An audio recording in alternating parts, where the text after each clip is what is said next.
ភពឈ្មោះភ្នំសុមេរុរាជមិនវិលឆ្វែលខ្លួនវាទេហើយក៏មិនវិលឆ្វែលជុំវិញភពឬក៏អ្វីៗទាំងអស់ផងដែរគឺវានៅនឹងស្ងៀមមួយកន្លែងពីព្រោះថាភពឈ្មោះភ្នំសុមេរុរាជមានទំហំធំខ្ពស់ហើយវែងហើយចាក់ចុះទៅក្រោមមានជម្រៅជ្រៅជាងភពផែនដីរបស់មនុស្សទៅទៀតហេតុដូចនេះហើយបានជាភពឈ្មោះភ្នំសុមេរុរាជនៅស្ងៀមនិងថ្កល់មួយកន្លែងដោយមិនដើរទៅណាឡើយហាក់បីដូចជាបង្គោលស្នឹងដែលគេដំបោះដោតជាប់នឹងផែនដីដើម្បីឲ្យនៅស្ងៀមនិងថ្កល់មួយកន្លែងដូច្នោះដែរចំណែកឯភពផែនដីទាំង4វិញក៏នៅស្ងៀមនិងថ្កល់មួយកន្លែងតាមគោលដៅទីកន្លែងឋានដែលវានៅនោះផងដែរព្រោះថាជើងភ្នំឬបាតភ្នំរបស់ភពឈ្មោះភ្នំសុមេរុរាជនោះគឺមានទំហំធំជាងភពទាំងអស់ទើបជាកម្លាំងធម្មពលដែលទប់នៅភពផែនដីទាំង4ឲ្យនៅស្ងៀមមួយកន្លែងបានដែលមិនឲ្យភពផែនដីទាំង4នៅក្នុងទិសទាំង4ធ្វើដំណើរវិលឆ្វែលជុំវិញខ្លួនវាបានឡើយមូលហេតុដែលភពឈ្មោះភ្នំសុមេរុរាជមិនធ្វើដំណើរវិលឆ្វែលជុំវិញខ្លួនវាផងមិនវិលឆ្វែលជុំវិញភពដតីនិងអ្វីៗទាំងអស់ដែលស្ថិតនៅក្នុងរង្វង់ចក្រវាឡទាំងមូលនេះផងគឺដោយសារនៅក្នុងអាកាសខាងក្រោមភពផែនដីរបស់មនុស្សគឺជាអាកាសដែលស្ងប់បំផុតហើយណែននឹងធឹងបំផុតទើបបានជាវាធ្វើឲ្យคล้ายទៅជាជំទប់ដែលទប់នៅភពឈ្មោះភ្នំសុមេរុរាជឲ្យនឹងធឹងបានហើយមិនកម្រើកញាប់ញ័រម្យ៉ាងវិញទៀតភពឈ្មោះភ្នំសុមេរុរាជគឺជាឋានសួគ៌ជាទីកន្លែងនៅរបស់ពួកស្ដេចទេវតានិងពួកទេវតាទាំងឡាយដែលមានឫទ្ធិតិចជាបុណ្យបារមីធំដែលបានកសាងសន្សំទុកមកជាច្រើននៅក្នុងជាតិជាមនុស្សនិងជាតិជាទេវតាទើបភពឈ្មោះភ្នំសុមេរុរាជគឺคล้ายទៅជាឋានសួគ៌ឋានរបស់ទេវតាទាំងមូលដែលមនុស្សមិនអាចមើលឃើញបានដោយងាយទោះបីអ្នកវិទ្យាសាស្ត្រដែលមានឧបករណ៍ទំនើបឆ្លុះមើលក៏មើលមិនឃើញដែរគឺពួកគេមើលទៅឃើញហាក់បីដូចជាអាកាសដ៏ទទេសុទ្ធស្អាតប៉ិតណាស់ហើយបីដូចជាគ្មានអ្វីមករារាំងបាំងនៅឧបករណ៍ដែលសម្រាប់ឆ្លុះមើលរបស់ពួកគេឡើយគឺមើលទៅឃើញដូចជាអាកាសដ៏ទទេសុទ្ធស្អាតនោះឯងបើសិនជាពួកគេអាចមើលឃើញភពឈ្មោះភ្នំសុមេរុរាជបាននោះពួកគេក៏អាចមើលឃើញនៅវិញ្ញាណរបស់សត្វទាំងឡាយដែលកើតនៅក្នុងកំណើតជាទេវតាទាំងអស់នោះបានដែរហើយនៅឯដកអាកាសខាងលើភពផែនដីគឺរាប់ចាប់ត្រឹមភពផែនដីឡើងទៅលើរហូតដល់ត្រឹមស្មើនឹងកំពូលភ្នំដែលខ្ពស់ជាងគេក្នុងចំណោមភ្នំទាំង7ជួរដែលពិតជុំវិញភពឈ្មោះភ្នំសុមេរុរាជទោះបីមានអ្វីហោះអណ្ដែតឡើងនៅលើអាកាសក្នុងអាកាសនោះក៏ដោយក៏អ្វីទាំងអស់នោះដែលអណ្ដែតហោះឡើងនៅលើអាកាសក្នុងអាកាសនោះគឺមិនអាចចេញចាក់អំពីរង្វង់របស់ភពផែនដីបានដែរនេះគឺដោយសារតែមូលហេតុភពដែលឈ្មោះថាភ្នំសុមេរុរាជមានទំហំធំហើយមានអានុភាពខ្លាំងក្លាបំផុតដែលមិនអាចធ្វើឲ្យអ្វីទាំងអស់វិលឆ្វែលជុំវិញខ្លួនវាបានឡើយសូម្បីរង្វង់អាកាសដែលស្ថិតនៅក្នុងទិសទាំង3ដែលមានភពផែនដីទាំង3ដទៃផ្សេងទៀតអំពីភពផែនដីឈ្មោះជម្ពូទ្វីបនេះក៏ដូចនេះដែរ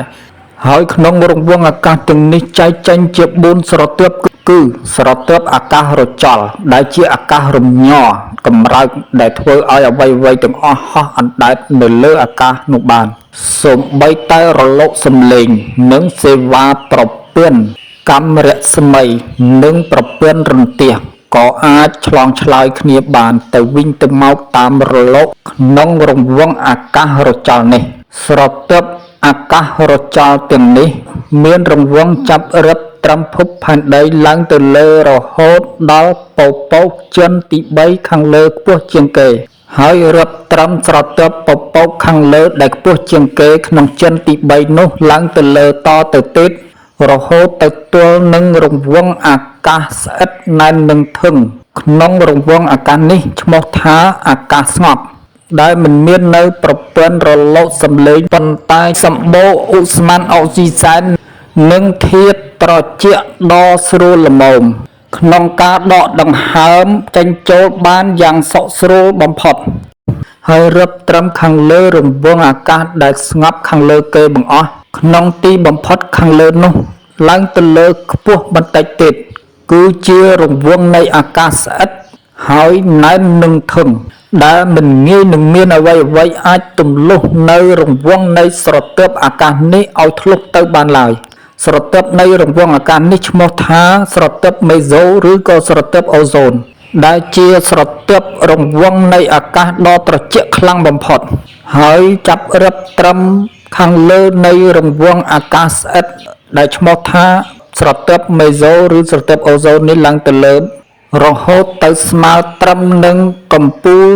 ភ្នំដែលខ្ពស់ជាងគេក្នុងចំណោមភ្នំទាំង7ជួរដែលពិតជុំវិញភពឈ្មោះភ្នំសុមេរុរាជដែលជាទីតាំងនៅនៃភពទាំងឡាយផ្សេងដែលអណ្ដែតនៅលើលំហអាកាសនោះមានភពរាហូអសុរិននិងភពព្រះអាទិត្យភពព្រះច័ន្ទជាដើមក្នុងស្រទាប់រង្វង់នៃអាកាសនេះឈ្មោះថាស្រទាប់អាកាសកម្ដៅដែលមាននៅកម្ដៅដ៏ក្ដៅខ្លាំងបំផុតហើយចាប់រឹបត្រឹមអំពីកំពូលភ្នំដែលខ្ពស់ជាងគេក្នុងចំណោមភ្នំទាំង7ជួរ7ជុំដែលពិតជុំវិញភពឈ្មោះភ្នំសុមេរុរាជឡើងទៅលើរហូតទៅទល់នឹងកំពូលភពឈ្មោះភ្នំសុមេរុរាជដែលជាទីស្ថិតតាំងនៅរបស់ឋានទេវតាជាន់ទី2ឈ្មោះឋានតាវតិង្សាទេវីគឺនៅក្នុងរង្វង់លំហមេឃានៃអាកាសនេះចែកចេញជា4ស្រទាប់គឺនៅក្នុងស្រទាប់រង្វង់នៃអាកាសដែលមានភពទាំងឡាយផ្សេងតាំងនៅមានភពព្រះច័ន្ទភពព្រះអាទិត្យនិងភពរាហូនិងភពផ្កាយទាំងឡាយផ្សេងនៅក្នុងស្រទាប់រង្វង់នៃអាកាសនេះឈ្មោះថាស្រទាប់អាកាសរចល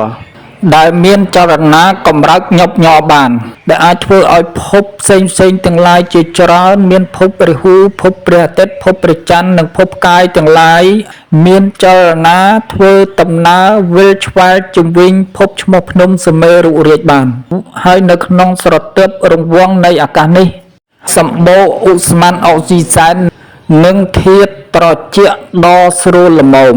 ក្នុងការដកដង្ហើមចេញចូលបានយ៉ាងសុខស្រួលហើយភពទាំងឡាយទាំងអស់ដែលស្ថិតនៅក្នុងប្រព័ន្ធនៃស្រទាប់អាកាសនេះមានចលនាគឺការធ្វើដំណើរមិនដូចគ្នាទេគឺភពខ្លះធ្វើដំណើរលឿនភពខ្លះធ្វើដំណើរយឺតឧទាហរណ៍ដូចភពព្រះអាទិត្យភពព្រះច័ន្ទនិងភពរាហូជាដើមគឺភពព្រះអាទិត្យធ្វើដំណើរវិលជុំវិញភពឈ្មោះភ្នំសុមេរុរាជលឿនជាងគេបង្អស់ទើបមនុស្សទាំងឡាយមើលឃើញរះឡើងពេញវងពេញពន្លឺជារៀងរាល់ថ្ងៃរីឯភពព្រះច័ន្ទធ្វើដំណើរវិលជុំវិញភពឈ្មោះភ្នំសុមេរុរាជយឺតជាងភពព្រះអាទិត្យបន្តិចទើបមនុស្សទាំងឡាយមើលឃើញរះយឺតហើយមើលឃើញឆ្ងាយសន្លឹមទូចបំផុតមិនសូវមានពន្លឺព្រោះធ្វើដំណើរយឺតកាត់នឹងភពឈ្មោះភពរាហូអសុរិនទើបបាំងមួយចំហៀងគឺមើលឃើញភពព្រះច័ន្ទរះឡើងតែមួយចំណិតជារៀងរាល់ថ្ងៃរហូតដល់រះចេញផុតអំពីភពរាហូអសុរិនទើបមើលឃើញព្រះច័ន្ទរះពេញវងនិងពេញពន្លឺហើយបន្ទាប់មកទៀតភពព្រះច័ន្ទនេះឯងក៏បានធ្វើដំណើរទៅកាត់នឹងភពរាហូអសុរិនទៀតទើបមនុស្សទាំងឡាយមើលឃើញភពព្រះច័ន្ទរះកាន់តែបាត់ពេញវងគឺមើលឃើញតែមួយចំណិតឬមួយចំហៀងតូចទៅបន្តិចម្ដងហើយនឹងបាត់ពន្លឺរស្មីទៅបន្តិចម្ដង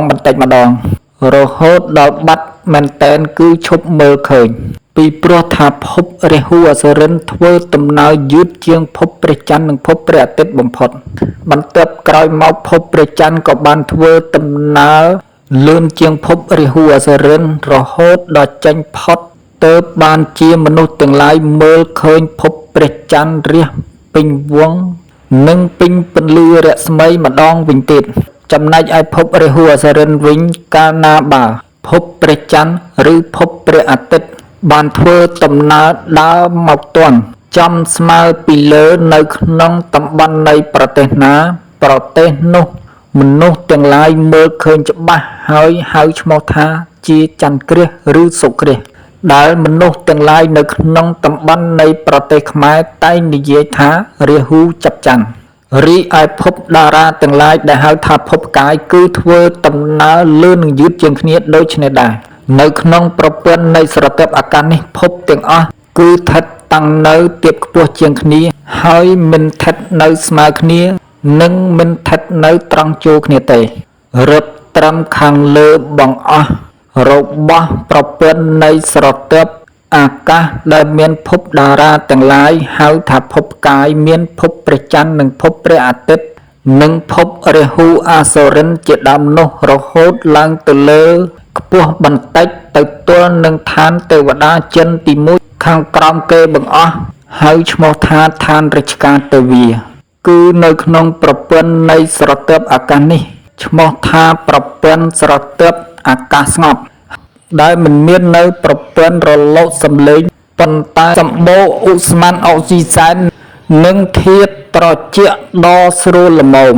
ហើយចាប់រឹបត្រឹមខាងលើបង្អស់របស់ប្រព័ន្ធនៃស្រទាប់អាកាសនេះរហូតឡើងទៅលើបន្តិចទៅទល់ស្មើនឹងកម្ពូលបង្អស់របស់ភពឈ្មោះភ្នំសុមេរុរាជគឺនៅក្នុងប្រព័ន្ធនៃស្រទាប់អាកាសនេះគឺជាស្រទាប់អាកាសត្រជាក់ស្រួលល្មមហើយមិនមានចលនាកម្រើកនិងមិនមានខ្យល់បក់សូម្បីបន្តិចប៉ុន្តែមានសភាពត្រជាក់ស្រួលល្មមហើយនៅក្នុងប្រព័ន្ធនៃស្រទាប់អាកាសនេះគឺជាទីឋានកន្លែងរបស់ទេវតាទាំងឡាយរស់នៅឈ្មោះថាឋានរាជការទេវីដែលជាឋានទេវតាចិនក្រោមគេបង្អស់ហៅថាចិនទី1ហើយរឹបចាប់ត្រឹមកម្ពូលខាងលើបង្អស់របស់ភពឈ្មោះភ្នំសុមេរុរាជដែលជាទីឋានកន្លែងទេវតាទាំងឡាយរស់នៅឈ្មោះឋានតាវតឹងសាទេវីដែលជាឋានទេវតាចិនទី2នេះឡើងរហូតខ្ពស់ទៅលើគ្មានទីបំផុតគ្មានទីបញ្ចប់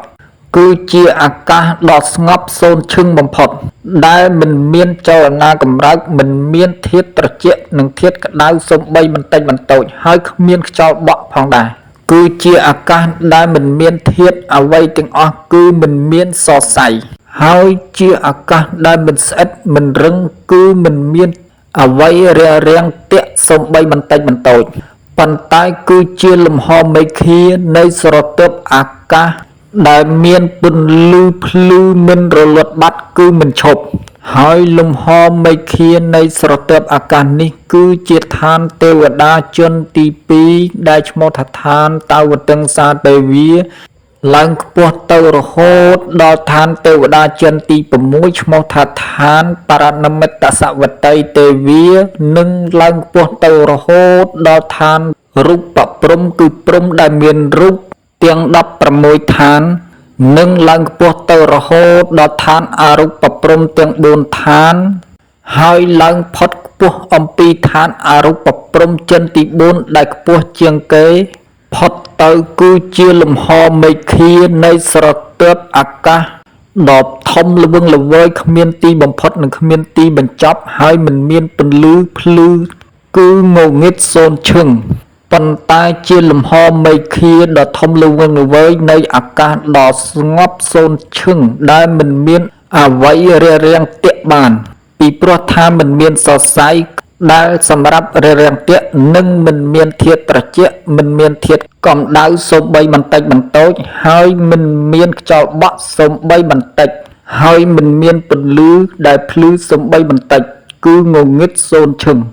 នេះគឺជាលំហមេឃាដ៏ធំល្វឹងល្វើយដែលគ្មានទីបំផុតនិងគ្មានទីបញ្ចប់ឡើយ។